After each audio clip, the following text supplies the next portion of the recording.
구속기간 연장 뒤 처음 법정에 선 박근혜 전 대통령이 정치보복은 끝내야 한다며 억울함을 호소했습니다. 변호인단은 일괄 사임을 발표했습니다.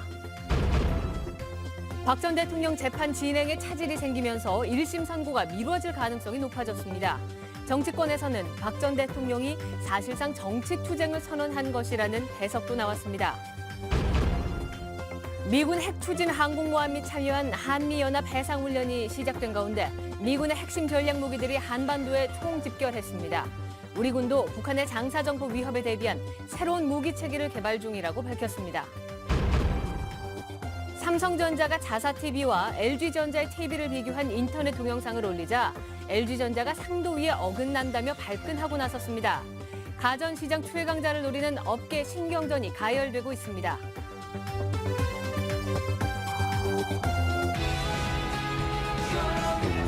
이것도 좋은데? 갤럭시 노트 8. 여러분 안녕하십니까? 박근혜 전 대통령이 오늘 속행 공판에서 정치 보복은 자신에게서 마침표가 찍혔으면 한다며 처음으로 자신의 심경을 밝혔습니다. 구속영장이 다시 발부된 듯한 항의성 발언을 쏟아냈는데요. 변호인단도 전원이 사임하기로 했습니다. 먼저 홍승욱 기자가 보도합니다. 재판부가 구속영장 추가 발부에 대한 이유를 설명하자 박근혜 전 대통령이 처음으로 입을 열었습니다. 지난 6개월은 참담하고 비참한 시간이었다며 한 사람에 대한 믿음이 상상조차 하지 못한 배신으로 돌아왔고 이로 인해 모든 명예와 삶을 잃었다고 말했습니다. 박 전 대통령은 무엇보다 국가를 위해 헌신한 공직자들과 기업인들이 피고인으로 전락해 재판받는 걸 지켜보는 게 고통스러웠다고 토로했습니다. 자신에게 적용된 혐의와 관련해서는 거듭 무죄를 주장했습니다. 롯데나 SK뿐 아니라 재임 기간 누구의 부정한 청탁도 받거나 들어준 사실이 없다며 재판 과정에서도 충분히 밝혀졌다고 강조했습니다. 그럼에도 재판부가 검찰 요청을 받아들여 추가 구속영장을 발부했다며 결정을 받아들이기 어려웠다면서 정치적 외풍과 여론의 압력에도 오직 헌법과 양심에 따라 재판할 거라는 믿음이 더는 의미 없다는 결론을 내렸다고 말했습니다. 박 전 대통령은 법치의 이름을 빌린 정치보복은 저에게서 마침표가 찍혔으면 한다고 밝히고 사건의 역사적 멍해와 책임을 질 테니 이 때문에 법정에선 공직자와 기업인에게 관용이 있길 바란다며 발언을 마무리했습니다.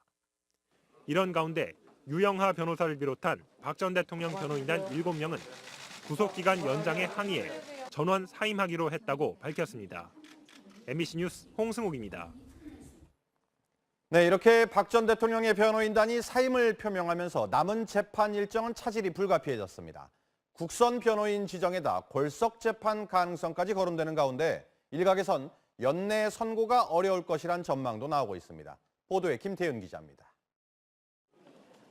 박근혜 전 대통령 측 유영하 변호사는 재판에서 어떤 변론도 무의미하다는 결론에 이르렀다며 변호인단 모두의 사임 신고서를 제출했습니다.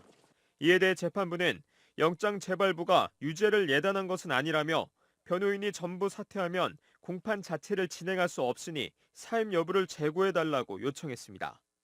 형사소송법상 법정형이 3년 이상의 징역이나 금고에 해당하는 범죄로 기소된 때에는 반드시 변호인이 있어야 합니다.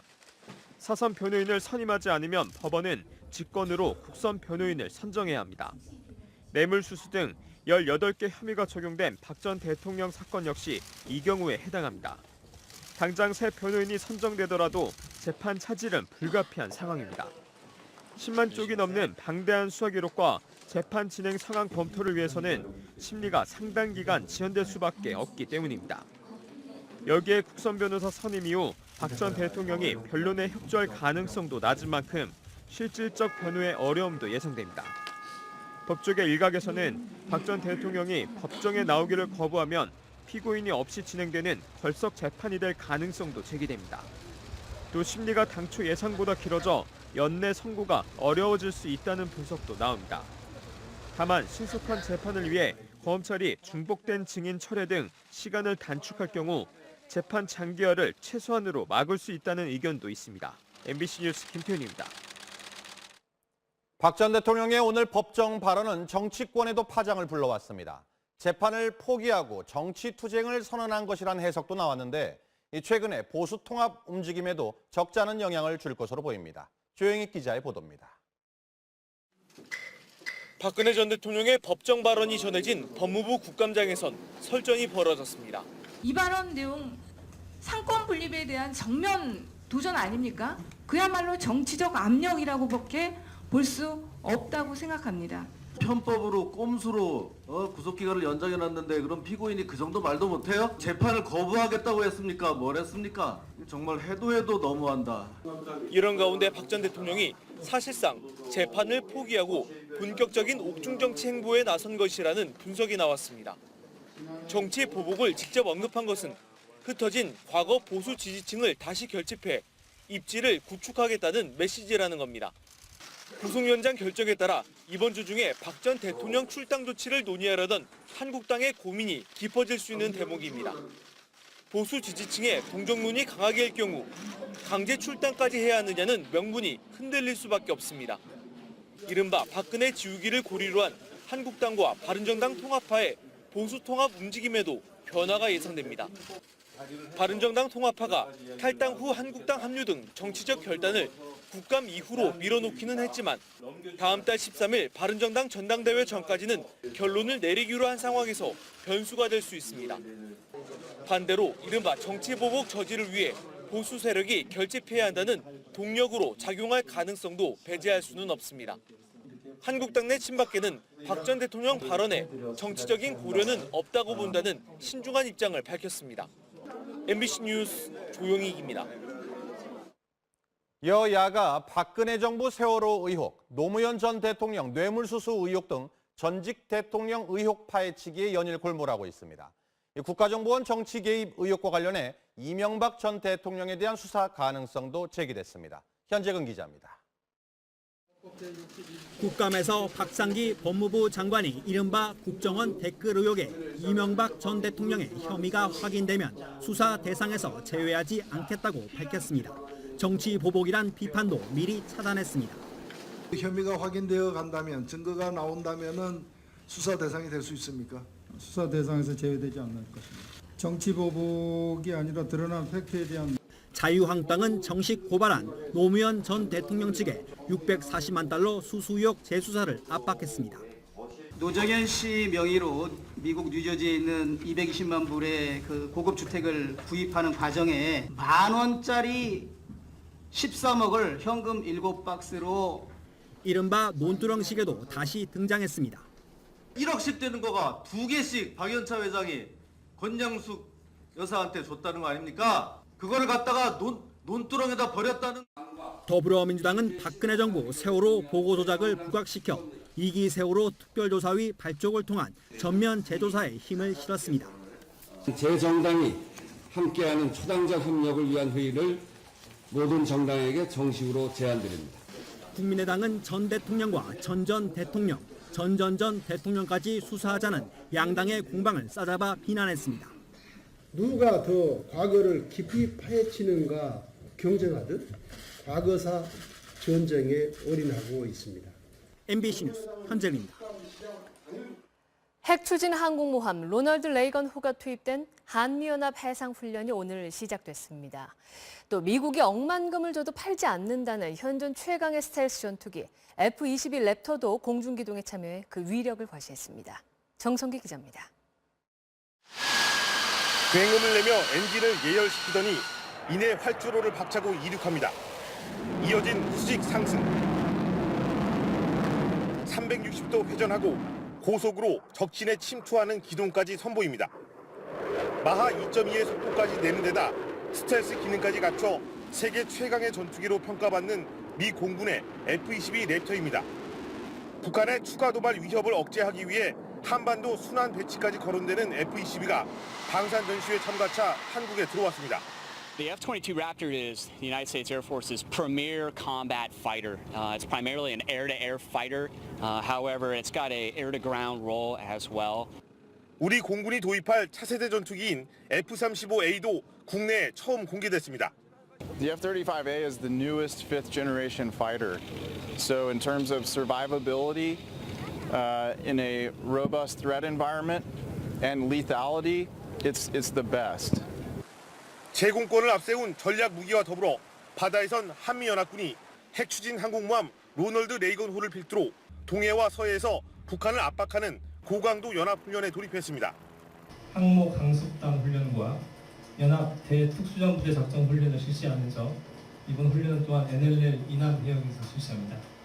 양국군 함정 40여 척이 동원된 이번 훈련은 오는 20일까지 진행되는데 특히 서해에선 북한 특수부대의 침투를 막는 훈련이 별도로 실시됩니다. MBC 뉴스 정성기입니다. 맥메스터 미국 백악관 국가안보보좌관이 트럼프는 미국을 북핵 위협으로부터 보호하기 위해서 뭐든지 할 것이라고 말했습니다. 또 틸러슨 국무장관도 외교적인 노력을 첫 번째 폭탄이 투하되기 전까지 할 것이라고 밝히는 등 이 트럼프 주요 참모진들의 북한을 향한 압박과 묵직한 회유가 계속됐습니다. 워싱턴에서 현원섭 특파원입니다. 미국 트럼프 정부 핵심 인사들이 잇따라 방송에 출연해 북한을 강하게 압박했습니다. 맥메스터 백악관 국가안보보좌관은 트럼프 대통령이 북한의 핵무기 위협을 막는 데 필요한 것이라면 무엇이든 할 거라고 강조했습니다. 핵 개발이 북한 정권을 안전하게 지켜줄 거라는 김정은의 생각은 사실 정반대라며 미국은 즉각적인 군사 옵션 태세를 갖추고 있다고 경고했습니다. Our military is getting stronger and stronger, and our military leaders are refining, improving plans every day. 헤일리 유엔 주재 미국 대사는 트럼프가 이란 핵협정 준수를 인증하지 않은 건 완벽한 대북 메시지라고 말했습니다. 또 미국은 북한의 협상을 애걸하지도 인센티브를 주지도 않을 거라고 단언했습니다. What we're saying now with Iran is don't let it become the next North Korea. So what this says to North Korea is don't expect us to engage in a bad deal. 동시에 협상 가능성도 열어뒀습니다. 틸러슨 국무장관은 트럼프가 북핵 해결을 위한 외교적 노력을 지지한다고 밝혔습니다. The president has also made clear to me that he wants this solved diplomatically. He is not seeking to go to war. 또 외교적 노력은 첫 번째 폭탄이 투하될 때까지 계속될 거라고 말했습니다. 협상의 문을 열어두면서도 대북 압박과 제재의 끝에는 군사 옵션이 있음을 분명히 한 것으로 해석됩니다. 워싱턴에서 MBC 뉴스 현원섭입니다. 우리 군이 수도권을 겨냥하고 있는 북한의 장사정포 위협에 맞서서 한국형 새 무기 체계를 개발하고 있습니다. 군의 작전 개념도 이 수비에서 공격으로 전환해서 군사력을 공세적으로 운용하기로 했습니다. 부경근 기자입니다.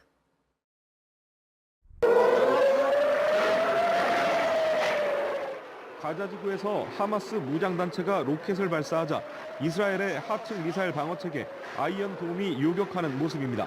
각지에 설치된 유도탄 발사대가 촘촘한 방공망을 갖췄다 해서 돔이란 이름이 붙여졌는데 실제 요격률도 90%에 달하는 것으로 알려졌습니다.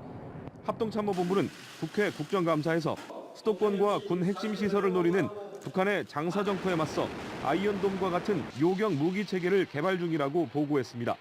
패트리엇 위주의 하층 방어 체계로는 장사정포에 대응할 수 없고 사드는 수도권 이남 지역에 효과가 있기 때문에 전방의 방어 전력을 확충하는 차원으로 해석됩니다. 다만 3단계의 미사일 방어 체계, 레이저 요격 시스템, 아이언 빔까지 구축한 이스라엘과 달리 우리에겐 현실성이 없을 거란 지적도 있습니다. 시간당 최대 만여 발이 날아오는 장사정포를 아이언돔 같은 직격 요격 시스템으로 막겠다는 것은 사실상 어렵다고 봅니다. 장사정포 발사 징후를 사전에 탐지해서 대하력전으로 갱도진지를 무력화시키는 것이 현실적이라 판단됩니다. 합참은 또 전면전이 발발하면 적의 핵심 표적을 조기에 무력화하면서 최소의 희생을 치러 최단 기간에 전쟁을 승리할 수 있도록 전쟁 수행 개념을 공세적으로 바꿨다고 밝혔습니다. MBC 뉴스 김경근입니다. 여중생 살해 유기 피의자 이영학을 검찰에 송치한 경찰은 이제 이 씨 아내가 숨진 경위를 파악하는 데 수사력을 모으고 있습니다. 이영학이 제출한 아내의 유서가 컴퓨터로 쓴 인쇄물 인정을 비롯해 의문점이 한두 가지가 아니기 때문입니다. 전기영 기자입니다. 지난달 6일 새벽 이영학의 아내 최모 씨가 자택 5층에서 떨어져 숨졌습니다. 사건 직후 이영학은 아내의 유서라며 A4지 넉 장을 경찰에 제출했습니다. 유서라는 제목의 이 문서에는 의붓 시아버지로부터 수년 동안 성폭행당했고 어린 시절 불우한 환경에서 자랐다는 내용이 담긴 것으로 알려졌습니다. 숨진 최 씨가 작성한 것처럼 돼 있지만 경찰은 자필이 아닌 컴퓨터 인쇄물인데다 유언이라 볼 만한 내용이 전혀 없어 누가 언제 작성했는지 알 수 없다는 입장입니다. 경찰은 유서의 진위 여부를 확인하는 한편 이영학이 아내의 사망에 관련됐을 가능성에 무게를 두고 수사하고 있습니다. 숨진 최 씨의 머리에서 투신과 무관한 상처가 발견된 데다 이영학이 평소 아내를 폭행했다는 정황도 포착됐기 때문입니다. 경찰 관계자는 타살로 의심할 만한 부분은 아직 발견하지 못했지만 사망 원인을 파악하는 데 집중하고 있다고 말했습니다. 경찰은 또 이영학으로부터 확보한 동영상에서 숨진 아내 최 씨가 다른 남성과 성관계를 맺는 장면도 확인했습니다. 이 씨가 젊은 여성들을 동원해 성매매를 알선해왔다는 의혹이 제기된 상황에서 아내까지 성매매에 내몰았는지 모든 가능성을 열어두고 수사하고 있다고 밝혔습니다. MBC 뉴스 전기영입니다.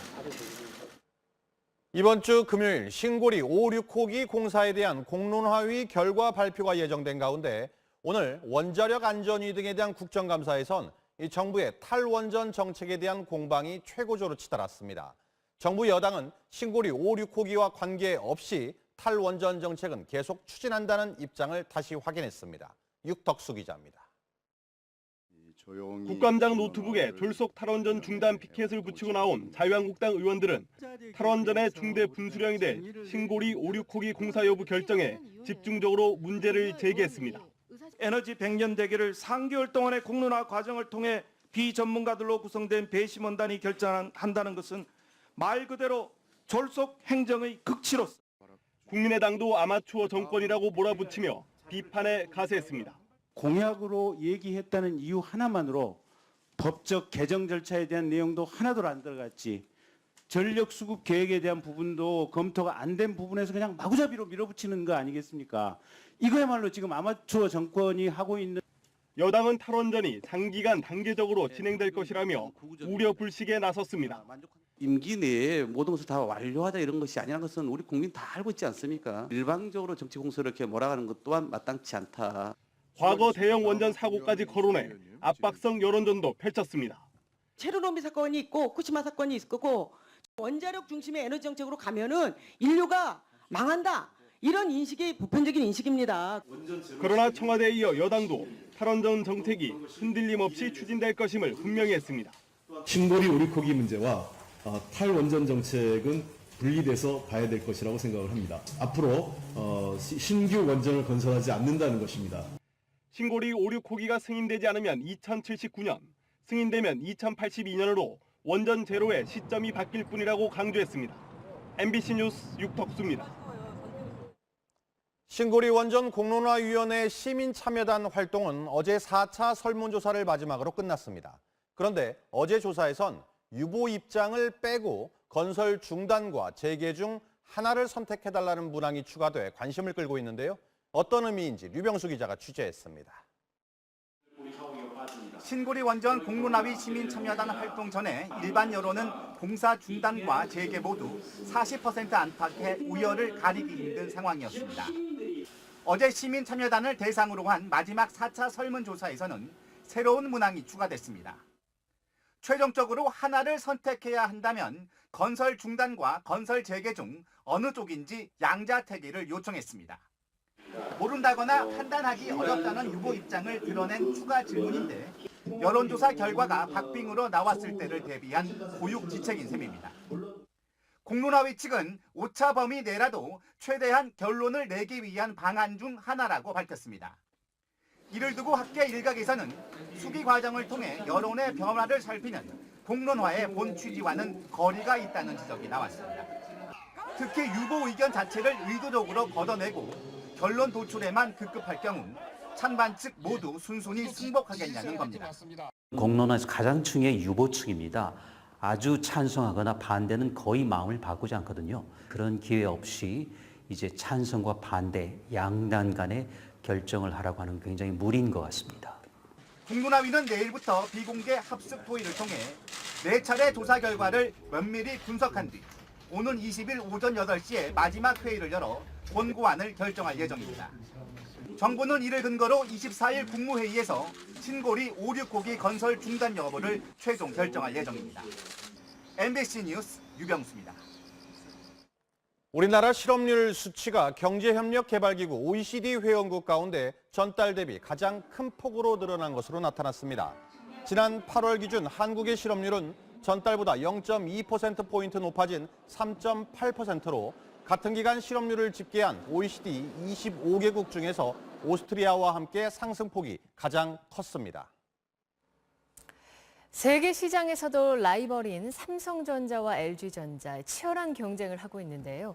이따금씩 벌어졌던 이전 투구식 싸움이 이번에는 TV 시장에서 재현될 분위기입니다. 김세희 기자입니다. 삼성전자가 인터넷에 올린 동영상입니다. 왼쪽엔 LG OLED TV를, 오른쪽엔 삼성 QLED TV를 켜놓고 프로게이머들에게 12시간 연속 비디오 게임을 하도록 했습니다. TV를 끈 뒤 LG TV엔 잔상이 남아있지만 삼성 TV는 그렇지 않다고 설명하고 있습니다. TV를 오래 켜놓으면 OLED는 유기물인 빨강, 초록, 파랑 소자 중 수명이 짧은 파란색 소자가 타버려 잔상으로 남는 번인 현상이 발생하는데 QLED는 무기물을 사용해 이런 현상이 일어나지 않는다는 점을 강조한 겁니다. OLED TV는 장시간 사용하면 한 곳이 집중적으로 타는 번인 현상이 가장 큰 단점으로 꼽히고 있어 영상을 통해 소비자분들의 기술 이해를 돕기 위해 제작한 것으로 알고 있습니다. LG전자는 평가 기준의 근거를 제시하지 않은 자의적인 실험 결과이고 상도위에 어긋난 행위라며 유감을 표시했습니다. 업계에선 전 세계 시장에서 OLED TV 시장의 영향력이 커지자 삼성 측이 적극적인 공세에 나선 것으로 해석하고 있습니다. 올해 상반기 삼성전자의 가전 분야 전체 영업이익은 7천억 원에 그친 반면 LG전자는 TV 사업 영업이익만 7,200억 원이 넘었고 가전 분야 전체는 1조 7천억 원에 달했습니다. 앞서 삼성전자는 5년 전에도 LG전자의 냉장고를 함께 눕혀놓고 물을 부은 다음 삼성전자 냉장고의 용량이 더 크다는 동영상을 내보낸 적도 있습니다. 2014년엔 독일 베를린에서 LG전자 경영진이 삼성전자 세탁기의 문을 파손한 사건으로 재판을 받기도 했습니다. MBC 뉴스 김세희입니다. 봉급 생활자들은 이 세금을 부과할 소득, 즉 세원이 고스란히 드러나기 때문에 유리지갑이라고 불리기도 하지요. 그런데 급여가 오르는 것에 비해서 세금 오르는 비율이 2배가 넘는 것으로 나타났습니다. 정용훈 기자가 보도합니다. 지난 2015년 우리나라 근로소득자들의 평균 급여는 3,260만 원. 7년 전인 2008년보다 28.9% 올랐습니다. 그런데 이 기간의 근로소득세는 100만 원에서 160만 원으로 60% 증가해 급여 상승률의 2배가 넘었습니다. 자영업자들이 내는 종합소득세 상승률과 비교하면 차이가 있었습니다. 같은 기간 자영업자들의 종합소득이 24.9% 늘었는데 평균 종합소득세액은 30.3% 증가해 별로 차이가 없었습니다. 종업소득자들은 축소 신고하거나 필요 경비를 부풀림으로써 세금 인상의 유탄을 근로소득자들이 고스란히 받게 되는 결과입니다. 또 여기에 지난해엔 각종 세금 공제 혜택이 축소되면서 근로소득세 수가 전년 대비 14.6%나 급증했습니다. 이에 따라 국세 전체에서 근로소득세가 차지하는 비중은 12.8%로 10년 전에 비해 4%포인트 증가한 것으로 나타났습니다. 소득세는 누진세여서 소득이 늘어날수록 소득세 증가폭이 더 클 수밖에 없기 때문에 물가 연동세제 같은 대책의 필요성이 제기됩니다. 봉급이 인상됨으로 해서 누진세가 변동되는 그런 근로자는 또 세율이 더 올라가기 때문에 또 세금을 더 내게 되는 겁니다. 그래서 이중적으로 불리하게 되는 거죠. 또 봉급생활자가 자영업자나 전문직 종사자에 비해 불이익을 받지 않도록 세제를 보다 정교하게 다듬어야 한다는 지적이 나오고 있습니다. MBC 뉴스 정영훈입니다. 내전이 계속되고 있는 아프리카 소말리아의 수도 모가디슈에서 최소 300명 이상 사망한 것으로 보이는 끔찍한 연쇄 폭탄 테러가 발생했습니다. 정부 전복을 노리는 소말리아 극단주의 테러 조직 알샤바브의 소행으로 추정됩니다. 박상규 특파원입니다. 소말리아 수도 모가디슈의 최대 번화가인 호단. 폭파된 차량에서 검은 연기가 쉴 새 없이 피어오르고 건물 여러 채가 무너져 내렸습니다. 정부 청사 건물 일부도 파손됐습니다. 현지 시간 14일 오후 테러범이 폭발물이 실린 트럭을 몰고 시내 중심가로 돌진해 자폭했습니다.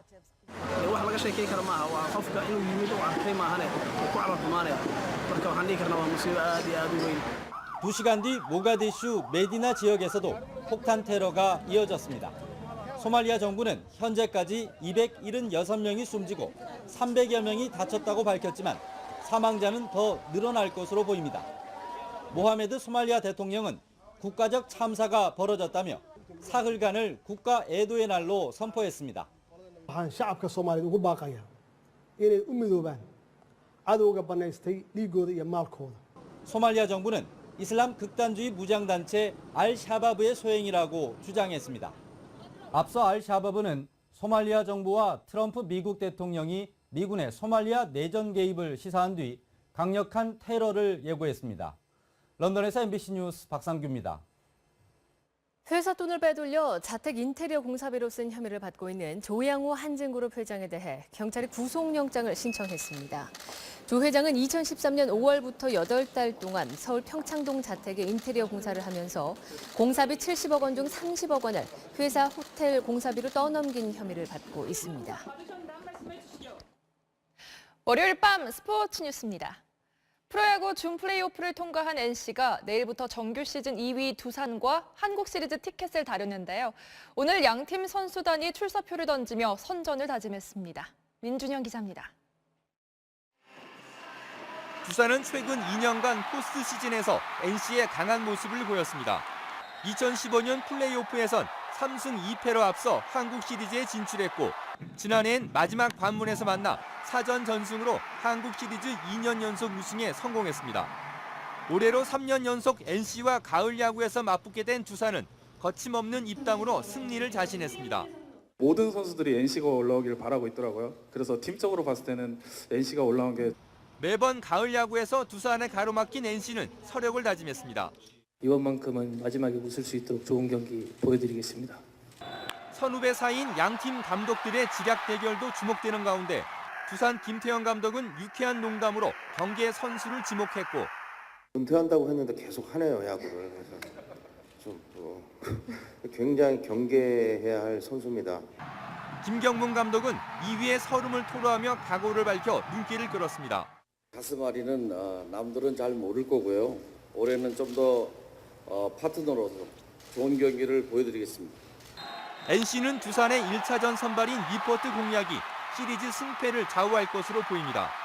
니포트는 NC와의 역대 포스트 시즌 대결에서 3경기 24이닝 무실점 완벽 투구를 기록하며 절대 강세를 보이고 있습니다. 반면 두산은 선수들의 빠른 경기 감각 회복이 단기전 승부에 영향을 미칠 전망입니다. 한국 시리즈 티켓을 놓고 맞붙는 두 팀의 대결은 내일 잠실 1차전을 시작으로 오전 3선승제로 치러집니다. MBC 뉴스 민준현입니다. LA 다저스가 내셔널리그 챔피언십 시리즈에서 이틀 연속 시카고 컵스를 눌렀습니다. 5회 컵스의 러셀에게 먼저 한 점 홈런을 내준 다저스는 곧바로 터너의 적시타로 균형을 맞추는 데 성공했습니다. 터너는 1대1 동점이던 9회 말 2사 1, 2루에서 끝내기 석점 홈런을 때려내 팀의 4대1 짜릿한 역전승을 안겼습니다. 다저스는 7전 4선승제의 챔피언십 시리즈에서 2연승을 거둬 1988년 이후 첫 월드시리즈 진출을 향한 유리한 고지에 올랐습니다.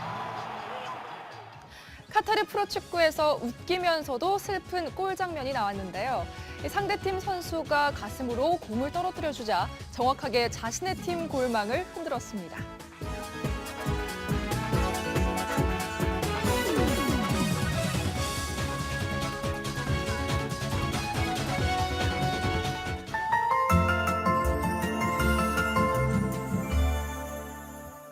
가을이 깊어가고 있습니다. 지난 주말 북한산에 첫 단풍이 관측된 데 이어서 서울 도심 속까지 단풍이 파고들고 있는데요. 내일도 완연한 가을 날씨가 이어지겠습니다. 다만 아침에는 오늘보다 더 쌀쌀해서 서울이 9도까지 떨어지겠고 한낮에는 20도를 웃돌면서 일교차가 크겠습니다. 쾌청한 내륙과는 반대로 제주도와 남해안을 중심으로는 바람이 강하게 불고 있습니다. 당분간 남해상을 중심으로 기압 경도력이 커지면서 해안에서는 강풍이 불겠고 해상에서는 물결이 높게 일겠습니다. 또 풍랑특보도 당분간 지속될 전망이어서 항해나 조업하는 선박은 조심하셔야겠습니다. 제주도에 여전히 비가 내리고 있는데 차츰 그칠 것으로 보입니다. 한편 오늘 새벽에 발생한 21호 태풍 나는 팔라우 북동쪽 해상에서 북상 중에 있는데요. 앞으로의 진로는 조금 더 지켜봐야겠습니다. 내일 아침 철원은 5도까지 떨어지겠고 중부 내륙 지방에서는 서리가 내리겠습니다. 동해안 지방에서는 오전까지 빗방울이 떨어지겠고요. 남부 지방은 부산과 광주의 낮 기온이 22도까지 오르겠습니다. 물결은 동해와 남해에서 최고 4m까지 높게 일겠습니다. 당분간 선선한 가을 날씨가 계속되겠고 구름만 낄 것으로 보입니다. 날씨였습니다.